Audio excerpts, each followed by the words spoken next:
मैं हूँ आरजे तनु।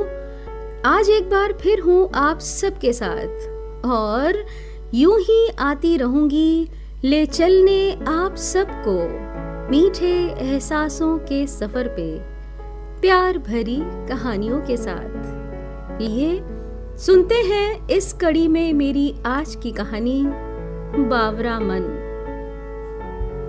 धूप का एक टुकड़ा पर्दों पर अटखेलियां करता हुआ आंगन में उतर आया था। खिड़की के शीशे से पार होती धूप सतरंगी आभा बिखेर रही थी। उस आभा से मेज पर रखे डॉक्यूमेंट्स रंगीले हो चमकने लगे थे। बड़े ही सुरुचिपूर्ण ढंग से सजी टेबल थी। आलोक पिछले 10 मिनट से मेज को निहार रहा था। फिर वो दराजों को एक एक कर खोलने लगा। हार कर कुछ देर में बैठ गया। फिर बमुश्किल अपने शब्दों को संभालते हुए बोला, संजना, यहाँ कुछ डॉक्यूमेंट्स रखे थे, केस के लिए कितने जरूरी थे, कहाँ गए? दूसरी तरफ से कोई आवाज नहीं आई। एक लंबी चुप्पी। संजना, संजना, फिर कोई आवाज नहीं। वो हार कर पास लगे दीवान पर बैठ गया। अरे, आप यहाँ बैठे हैं, मैं पूरे घर में देख आई। ये लीजिए प्रसाद। संजना का ये लापरवाह लहजा और अति उत्साह ही था जिस पर आलोक कभी फिदा था। पर अब सब कुछ बदल चुका था। वो आलोक की पत्नी बन चुकी थी। तो गृहस्थ जीवन में लापरवाही के लिए जगह नहीं होती। और उत्साह, वो तो कच्चे रंगों जैसा 1-2 साल में ही उड़ चुका होता है। संजना, मेरे कुछ जरूरी डॉक्यूमेंट्स रखे थे मेज पर, कहाँ हैं? कब से ढूंढ रहा हूँ। कितनी बार कहा है मेरी टेबल की चीजों को मत छुआ करो। आलोक बोला, यही तो रखे हैं। दराज खोलते हुए संजना ने कहा और डायरी के नीचे से कागजों का पुलिंदा निकालकर आलोक के सामने रख दिया। मजाकिया लहजे में संजना आलोक को निहार रही थी। तभी आलोक लगभग चिल्लाते हुए बोला, बस करो संजना, जब एक बार कह दिया इस मेज को नहीं छूना है तो मतलब नहीं छूना है। गरजती हुई आवाज से घबरा सी गई संजना। मुंह पर तो जैसे ताला ही लग गया। पर अपमान के आवेग से वो तिलमिला गई और गुस्से में पैर पटकती हुई वहां से चली गई। आलोक और संजना की शादी को 5 साल हो चुके थे। दोनों के परिवार वालों ने ही रिश्ता तय किया था। पर सगाई से शादी के बीच के 1 साल के समय में दोनों एक दूसरे को अच्छी तरह समझने भी लगे थे और चाहने भी। शादी के बाद जिंदगी अपनी लय में चल रही थी। खट्टी मीठी टकरार मनुहार में समय अच्छा गुजर रहा था। उन दोनों के बच्चे अभी नहीं थे, क्योंकि दोनों ही शादी के कुछ सालों तक बच्चा नहीं चाहते थे। लेकिन 5 साल गुजरते गुजरते दोनों मन बना चुके थे कि अब घर में एक नन्हे मेहमान का आगमन होना चाहिए। सुबह की घटना से संजना सहम सी गई थी। यूं तो रोज ही कुछ न कुछ खटपट लगी रहती थी, पर संजना उसे नजरअंदाज कर देती थी। पर कुछ दिनों से दोनों के बीच की नोकझोंक कलह का रूप लेने लगी थी। कभी आलोक आवेग में रहता तो कभी संजना। अब से उसने आलोक की स्टडी में जाना ही बंद कर दिया। दिन ब दिन दोनों के रिश्तों में खिंचाव बढ़ने लगा था। कभी संजना खींच उठती तो कभी आलोक। इस कदर बढ़ते झगड़ों ने उनके माता पिता बनने की उम्मीद पर भी पानी फेर दिया। बात ज्यादा बड़ी नहीं थी, पर दोनों का अहम झुकना नहीं चाह रहा था। रिश्तों में जब प्यार और समर्पण की जगह अहम ले लेता है तो दरार आने की संभावना बढ़ जाती है। और अगर टकराव दोनों ही ओर से पूरे वेग से हो तो स्थिति के भयावह होने में समय नहीं लगता। 1 हफ्ते बाद ही करवा चौथ था, पर संजना का मन खिन्न था। कुछ तैयारी करने का मन नहीं कर रहा था। ऊपर से तबीयत भी नासाज लग रही थी उसे। लेकिन आज बाजार से सामान लाने जाना जरूरी था। आलोक से वो मदद लेना नहीं चाहती थी, इसलिए स्कूटी पर जाने का निर्णय लिया, पर स्कूटी में पेट्रोल नहीं था। वो थक कर बाहर ही बैठ गई। आलोक ने उसे परेशान देखा तो वो बाहर आया। स्कूटी को देखते हुए बोला, कहीं जाना है? चलो मैं ले चलता हूँ, मुझे भी बाहर काम है। संजना ने कुछ जवाब नहीं दिया।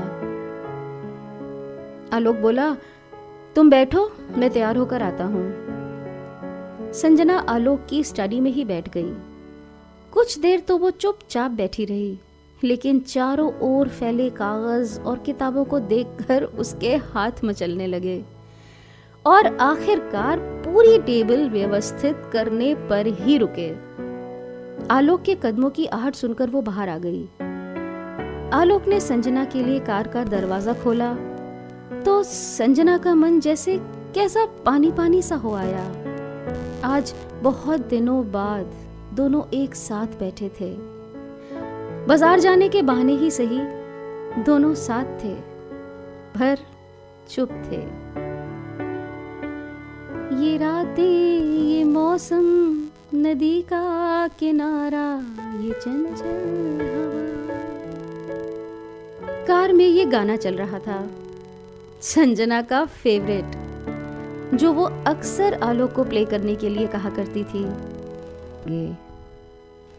गाने के बोल सुन दोनों की नजरें टकराई। मन में कुछ पिघला, पर अहम उसका क्या, दोनों ही ढीठ नजरें फेर लीं। बाजार की सैर कर दोनों लौट आए। शाम हो चली थी तो संजना किचन में खाना बनाने लगी और आलोक बालकनी में टहलने लगा। मन न जाने क्यों उचाट सा था। संजना से बात करनी चाहिए तो देखा वो व्यस्त है। थक कर वो स्टडी में चला आया। आलोक अपनी सोच में उड़कर न जाने कहां पहुंच गया। उसे वो दिन याद आ रहा था जब वो संजना से पहली बार मिला था। घर वालों के रिश्ता तय करने के बाद उन दोनों ने पहली बार कहीं बाहर अकेले मिलने का प्लान बनाया था। संजना पिंक टी शर्ट और ग्रीन जीन्स में बहुत स्मार्ट लग रही थी और पहली ही मुलाकात में उसने ये डिक्लेयर कर दिया था कि मुझे तो वेस्टर्न कपड़ों में ही कंफर्टेबल लगता है, मुझसे ज्यादा इंडियन स्टाइल में रहने की उम्मीद मत करना। और आलोक को भी इससे कोई आपत्ति नहीं थी। आखिर उन दोनों को अकेले ही अपनी जॉब वाली जगह पर जो रहना था। संजना ने तो ये भी कह दिया था कि मैं शादी में फिजूल खर्ची नहीं चाहती। जिन रिश्तेदारों को सालों से देखा नहीं, उनको बुलाना और सारी एनर्जी और मनी उन पर खर्च करना बेतुका होता है। आलोक को उसकी ये बात भी ठीक लगी थी, पर घर के बड़े माँ, बाबूजी, बहन, जीजाजी, वो लोग कुछ नाराज से हो गए थे। शादी के बाद आलोक और संजना घूमने गए थे। जब वहां से लौटे तो माँ ने फोन पर एक बार पग फेरा करवा जाने को कहा और उन दोनों को कुछ दिनों के लिए गांव आने के लिए बोला। तो आलोक भी मना नहीं कर सका, लेकिन मन ही मन बेचैन भी था कि छोटे कस्बे में संकुचित मानसिकता वाले परिवार में संजना कैसे निभाह करेगी। घर में शॉर्ट्स और क्रॉप टी शर्ट में घूमने वाली संजना को कुछ साड़ियां रख लो, सिर्फ 3 दिन की तो बात है, निकल जाएंगे। वो कहना चाहता था पर कह नहीं पाया। क्या सोच रहे हो? संजना ने ख्यालों में डूबे आलोक को देखकर कहा था। लग रहा है मैं नहीं, तुम पहली बार ससुराल जा रहे हो, कहकर वो जोर से हंसी थी और आलोक मुस्कुरा कर रह गया था। घर पहुंचते पहुंचते रात हो गई थी। माँ और बहन दरवाजे पर स्वागत के लिए आईं। सूट में खड़ी संजना को देखकर बहन का थोड़ा सा मुंह बन गया था और उसने उसका दुपट्टा उठाकर उसके सर पर उड़ा दिया था। दरवाजे पर हल्दी की थाप लगवाकर उसे अंदर लाया गया। संजना बड़े गौर से घर के सदस्यों के हाव भाव ऑब्जर्व करती रही। कमोबेश यही हाल माँ, बाबूजी और बहन का भी था। शायद वो भी संजना को ऑब्जर्व कर रहे थे। रात को अपने कमरे में संजना फिर से शॉर्ट्स और टी शर्ट में आ गई। आलोक उसे घर और घर के परिवेश के बारे में बताना चाहता था। उसे कहना चाहता था कि सिर्फ 3 दिन की तो बात है, किसी तरह गुजार लो प्लीज। पर वो बिस्तर पर ढह गई और उससे लिपट कर सो गई। सोती हुई संजना को देख उसे तरस आया। बेचारी कैसे माहौल में आ गई है, कैसे रहेगी 3 दिन। देर रात तक 3 दिन के सामंजस्य पर जोड़ तोड़ जवाब सवाल सब ख्यालों में चलते रहे। सुबह पायल की छमछम और चूड़ियों की खनखन से उसकी नींद टूटी थी। माँ आई होगी उसे जगाने। उसने सोचा। उसे ऐसा लग रहा था कि संजना अब भी उसके बगल में सोई हुई है। संजना उठो, देखो शायद माँ आई है। बंद आंखों से ही उसने हिलाया, पर थकिया बोल सकता तो बोलता। उसी वक्त दरवाजा किर्र की आवाज के साथ खुला था तो वो हड़बड़ा कर उठा और दंग रह गया। गुलाबी साड़ी में लिपटी संजना अपने दोनों हाथों की चूड़ियों को उसके कानों में बजा रही थी। आलोक को आंख मिचमिचाते देख शरारत से संजना ने अपने भीगे बालों के छींटे उस पर डाल दिए। वो आंख फाड़ फाड़ कर उसे देख रहा था। माथे में बड़ी सी लाल बिंदी, आंखों में काजल, ललाट पर सिंदूर, अप्रतिम लग रही थी। न्यूड कलर की लिपस्टिक लगाने वाली संजना चटख गुलाबी लिपस्टिक लगाए मुस्कुराती हुई बड़ी अदा से उसे देख रही थी। ये सब क्या है? अरे नहीं, तुम्हें ये सब करने की जरूरत नहीं है, मैं बात करता हूँ ना माँ बाबूजी से, आलोक बोला था। तो संजना ने उसकी बात काट कर बोला था, क्यों, मैं तुम्हें अच्छी नहीं लगी? आलोक ने कहा था, नहीं, बात अच्छे बुरे की नहीं है, तुम्हारी पसंद की है, कोई जबरदस्ती। अरे ऐसी की तैसी पसंद की, देखो ना कितनी अलग लग रही हूँ। यहाँ ही तो ऐसे शौक पूरे कर सकती हूँ, वहां पर जाकर तो फिर से वही कैजुअल वेयर्स। संजना ने कहा था। तो आलोक घबराता हुआ बोला था, तुम्हें ये सब पहनकर खुशी हो रही है? Oh yes, see I am so thrilled. Sanjana आंचल लहराती हुई इतरा रही थी। आलोक ने उसकी कलाई संभाल कर पकड़ी और पूछा, ये साड़ियां, ये चूड़ियां? तो संजना ने कहा था, मेरे पास बहुत अच्छा कलेक्शन है, अच्छी लगती थी तो ले लेती थी, पर पहनने का कभी मौका ही नहीं लगता था, अब यहाँ पहनूंगी। वो बड़े प्यार से अपनी चूड़ियों को देखते हुए बोली। खिड़की पर लगे पर्दे से आती सुबह की किरणें उसके चेहरे की आभा को बढ़ा रही थीं। संजना का ये रूप तो बस शादी में ही दिखा था। वेस्टर्न आउटफिट में देख फिदा होने वाला आलोक आज इस रूप में देखकर अपनी धड़कनों पर काबू नहीं कर पाया। अरे छोड़ो, अब बहुरानी को ज्यादा तंग मत करो, संजना इतराई कि तभी नीचे से आवाज आई, बहू। वो एकदम से भागी और आलोक उसके पीछे पीछे चल दिया। बहन बहनोई की हंसी के स्वर कान में पड़े तो आंगन से बरामदे में जाता आलोक अचानक रुक गया। बरामदे में खड़ी संजना के लजाते इशारे पर उसका ध्यान अपनी गर्दन और टी शर्ट पर लगे सिंदूरी रंग की ओर गया। वहीं बैठे माँ बाबूजी को अखबार के पीछे अपनी मुस्कुराहट छुपाते देख उसने झेप कर सरसरी नजर हंसती हुई संजना पर डाली थी। ननद नंदोई माँ बाबूजी के पीछे खड़ी संजना को देखकर यूं लग रहा था मानो वो इस घर का हिस्सा हो और आलोक अजनबी। आलोक के घर वालों की खुशी के लिए संजना ने कितना कुछ करने की कोशिश की थी, खुद को कितना बदलने की कोशिश की थी। वो प्यार ही तो होता है जो किसी एक इंसान को दूसरे के लिए कुछ भी कर देने पर राजी कर लेता है। ख्यालों की दुनिया से बाहर आकर आलोक मेज पर रखी एक किताब उठाकर उलटने पलटने लगा। खोलकर बैठा ही था कि एक सूखा हुआ गुलाब किताब की परतों से सरक कर नीचे आ गिरा। गुलाब को देखकर उसके दिल में एक हुक सी उठी। ये गुलाब संजना ने पहली बार अपने प्यार का इजहार करते वक्त आलोक को दिया था।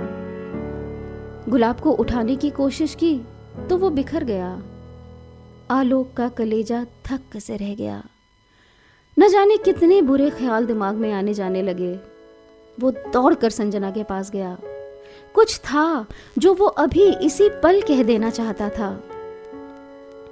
वहां पहुंचकर देखा तो संजना हाथ में वो साड़ी पकड़े खड़ी थी जो वो आज ही उसके लिए खरीद कर लाया था और चुपचाप बेड पर रख दिया था। सुनो संजना, तुम्हारी चुप्पी बर्दाश्त नहीं होती। गुस्सा हो तो लड़ झगड़ लो यार, पूरा हक है तुम्हें। तुम चाहो तो मेरा सारा सामान अस्त व्यस्त कर दो, मैं कुछ नहीं कहूंगा, पर कुछ तो कहो। आलोक बोला, आलोक गुस्सा नहीं हूं मैं, नाराज हूं, मनाओ तो सही, थोड़े और नखरे कर लेने दो। ऐसी 10-12 साड़ियां और मिल जाएं सरप्राइज के नाम पर, फिर मान जाऊंगी। शरारती लहजे में कही हुई बात अपने अंत तक आते आते रुआसी हो गई थी। आंसुओं की 2 बूंद लुढ़क कर उसके सुर्ख गालों पर जम गई थी। चुप हूं, पर यूं चुप रहकर भी तो खुद को ही सजा दे रही हूं। पता तो है तुम्हें, कहाँ चुप रह पाती हूं मैं। संजना के भोलेपन पर आलोक को हंसी आ गई। उसने संजना को अपनी बाहों में भर लिया। तुम बात नहीं करती, झगड़े नहीं करती तो कुछ खाली खाली सा लगता है। आलोक हंसने लगा। संजना ने गुस्से से भरी एक धौल आलोक के कमर पर दे मारी। दोनों खिलखिलाकर हंस पड़े। बहुत दिनों से शांत पड़े घर में जैसे प्रेम की बौछारें बरस पड़ी थीं। माहौल खुशनुमा, मन खुशनुमा, जीवन में संपूर्णता। आखिर और क्या चाहिए जीने के लिए। मैं हूँ आरजे तनु और ये थी मेरी आज की कहानी बावरा मन। आपको कैसी लगी हमें ज़रूर बताइएगा।